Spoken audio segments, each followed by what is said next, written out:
Okay, we have one more topic we're going to go through. I'm going to call this simplifying radical expressions. This is from your review.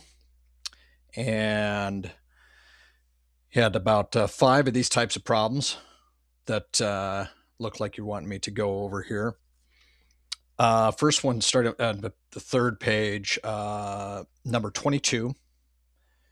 Directions say simplify the following radicals to obtain equivalent expressions. If the expression does not simplify, write DNS, does not simplify. So the big thing on these is we want to figure out, is there a perfect square within any of the items underneath the radical sign? Is there a perfect square within 75? Within x to the ninth that we can take out? Within y squared that we can take out? Or even the z? That'd be z to the first, right? Let's talk about the number first, 75. Well, if I just said this, if I just said 75, square root of 75, I could also express this as 3 times 25, square root of 3 times 25. And I could also express that as the square root of 3 times the square root of 25. Now, when I do that, what stands out? Well, hopefully, this guy stands out. You should be saying in your mind, oh, square root of 25, well, that's 5. So then we have what? I'm going to switch the terms around. 5 square root of 3. And we'd be done, right? Now, if it was just square root of 75, then we'd be done. But we have these other terms too. So let's take this down here. We'll just break it out here. Like I said, 3 times 25. We know that this guy is going to be 5, can be taken out, right? We'll be able to take it out as 5. It's a perfect square, 25. What about these x's and y's and z's, these variables? Well, in the same way, I could break down these x's as x times x times x times x and keep going, right? I could do it 9 times. Let's see how many I got here. 1, 2, 3, 4, 5, 6, 7, 8. One more, 9. Because that's really what's going on there. X times itself 9 times. Well, every pair of these is what? X squared, x squared, x squared, x squared, right? Or I have x squared 4 different times, right? And every x squared, square root of x squared is what? That's x. So in other words, we could say every time I have a pair here, which is 4 pairs, I can take out an x. Every time I have a pair, take out an x. So I can take out an x here. I can take out an x to go along with our 5, right? To take out an x there. I can take out an x there. And then we're just left with an x. Would be the leftovers in the radical, like we have the leftover 3 in the other one. Well, if you don't want to do that every time, now that we've seen it visually at its fullest extent, when it comes to getting the square root of a variable and some kind of exponent, if I have any type of even exponent in there, in this case, I have up to what? X to the 8th, right? I proved that by putting 8 x's out there, 9 x's out there, times what? Times x.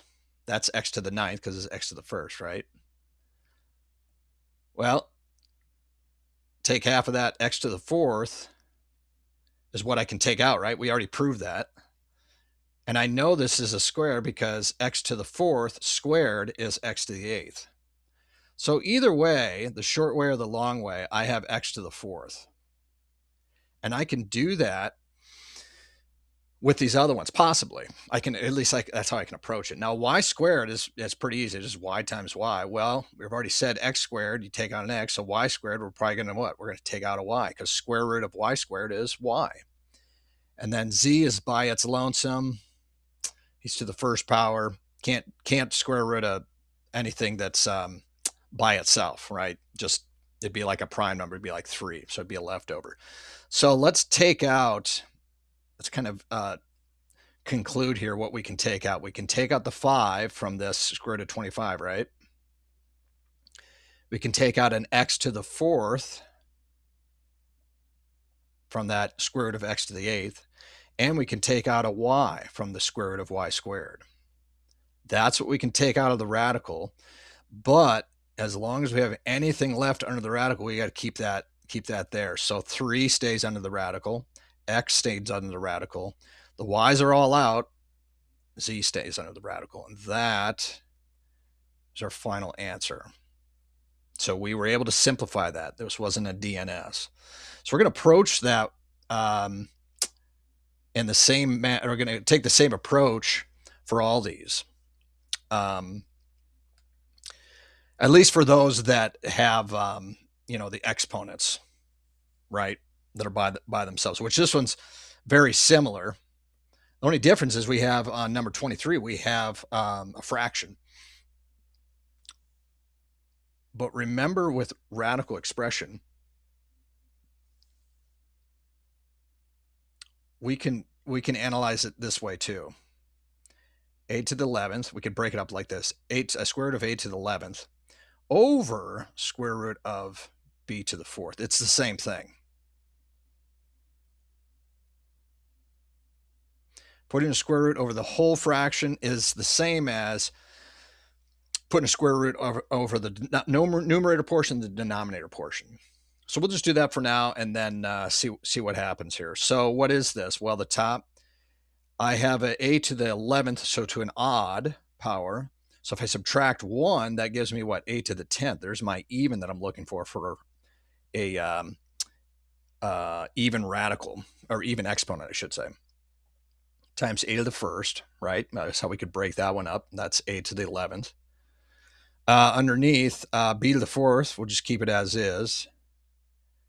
And this c to the 7th could be what? C to the 7th, so 7 minus 1. C to the 6th gives us an even, and then a leftover c there. So now when we look at this numerator, we'd have square root of a to the 10th. We can take out what? An a to the 5th, right? Because a to the 5th squared is a to the 10th.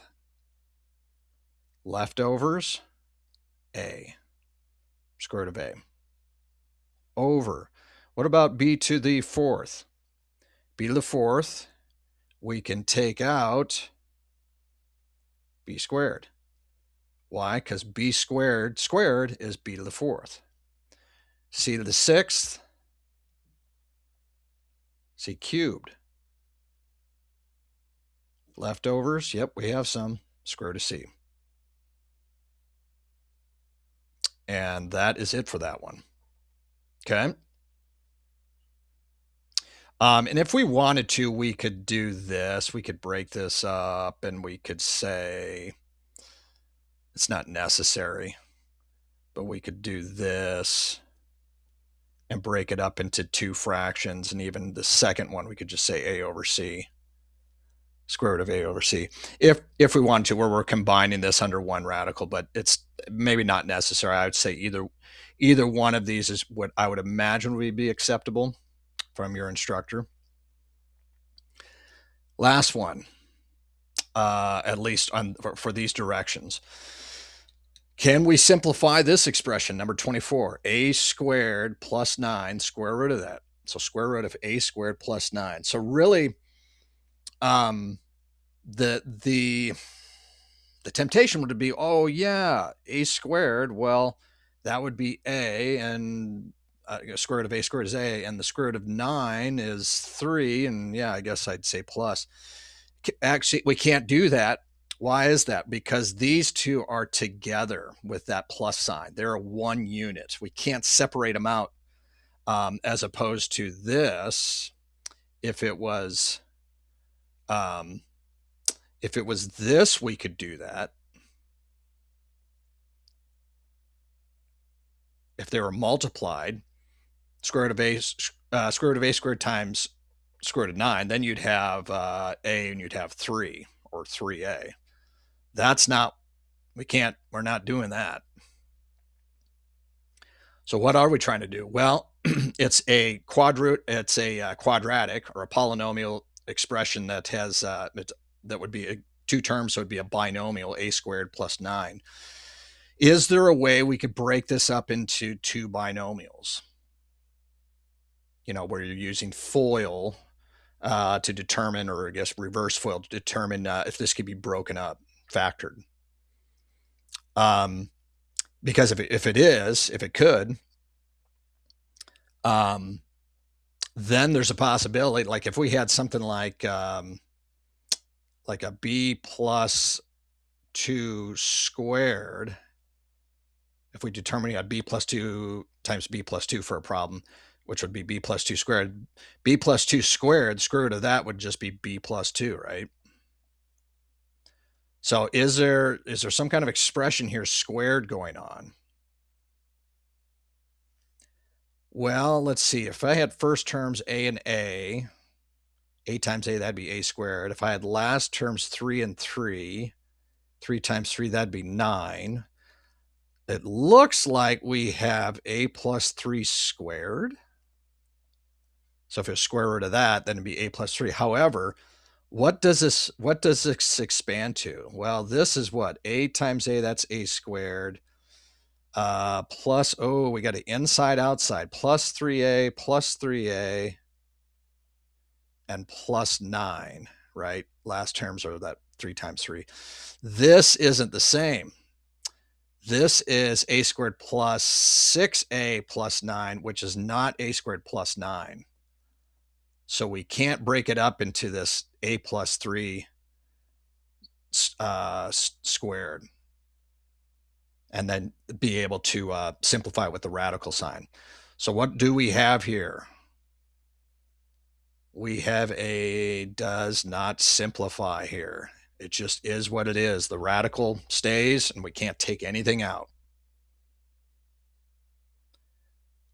Let's move on here. We have a student. This is number 25, F and G, and number 25. Student has simplified the following expressions incorrectly. Theirs is this right side here. They did it incorrectly, so it states that. We want to identify the student's error. Then we want to correct the error by writing an expression that is equivalent to the one on the left side of the equal sign. Well, why isn't this correct? Well, in order for this to be correct, for that to be x minus 5, this would have had to read x minus 5 squared, right? It seems to be what they're doing, and actually, what it might be, what they were doing was they were taking square root of x squared, which is x, kind of like that last problem, square root of 25, which is 5, putting a minus sign between, and then calling it good. Well, that's not correct. We kind of showed that the last time by looking at a possible way to approach this a squared plus 9, right? That you can't separate them. You can't do a square root when they're joined together by an expression of a difference. In this case, before it was a summation from that number 24. The only way that this is correct, if this is that it is a square root of x minus 5 squared. That's the only way. That's not what this is. That's not what this is. So let's see what it is. What is this? Well, this is actually a difference of squares. Did you recognize that? X squared minus 25 is a difference of squares. We have a difference, something minus something, that's a difference. And then we have a square and a square. X squared is a square, 25 is a square. What is that? Do you remember what that a squared minus b squared? A plus b, a minus b. Remember, that's your formula. So what's our a in this? Our a would be x. Our b would be, well, it would be 5, right? Because b squared would be 25. That means b would be 5. So what would this break down to underneath the radical? It would break down to, or factor to, a plus b, so x plus 5. The formula is a times a minus b, that's x minus 5. Now that x plus 5 times x minus 5 is not x minus 5 squared. This is what? This is x minus 5 times x minus 5. It's not the same thing. So this is an equivalent expression, your equivalent expression. And the conclusion there is this does not simplify. Doesn't simplify.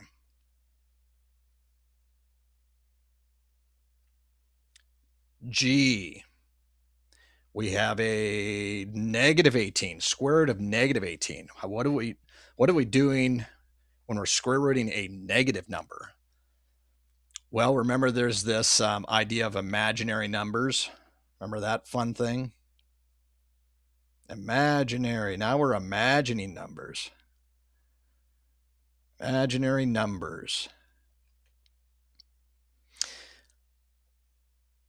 Concluded here, we had a negative 3 square root of 2, and that is incorrect. Well, let's look at what it should be, because this can actually be simplified. Remember, when we're doing imaginary numbers, or negative numbers, or square roots of negative numbers, first we define this term I squared as negative 1. If you recall your topic, imaginary numbers, maybe in algebra, possibly, previous year. If we declare there is this, we're going to call this term I squared equaling negative 1. And if we then rewrote this as 18I squared, remember this is I squared being negative 1, that's going to be the same as negative 18. Now this is a term that we can find simplify with the radical. Why is that? Well, there's two things going on. Now my 18 is positive, and I know 18 is 9 times 2, right? Or 3 times 3 times 2 times I squared. Well, I know this 9, square root of 9 is 3. 2 has to stay. What about this I squared? What would the square root of I squared be? Well, the square root of x squared, square root of y squared, square root of any variable squared is itself. So it's just I. So we can take out an I. It's some math magic, little math magic there. And all that's left is 2 in the radical. So it can be simplified, and that is the value. Well, now let's backtrack. What happened? What do you think happened as we compare it with our student who did it incorrectly? Well, they came really close, negative 3 square root of 2, but you can't factor out a negative. We can't say that, well, negative 9 is square root of negative 9 is the same as this, right? Which it is. That's true. Negative 3 times 3 times 2. The problem is To have a square, it has to square it by itself. Like it has to be the same term. -3 is not 3. 3 is not -3. So I can't just say, well, I'm just going to take out a -3, just bring the negative with me. No, it has to be either -3 times -3, um, or it has to be 3 times 3, right? Um, and even if and let's just assume they looked at it this way. Maybe they did say it was, well, -3 times -3, that's going to be 9, and then we'll just say times a -2. Well, you still we can't we still can't do that. We have to deal with the negative for that number there. And the thing that we know is you cannot square root a negative number. It's just not possible unless you start dealing with and defining terms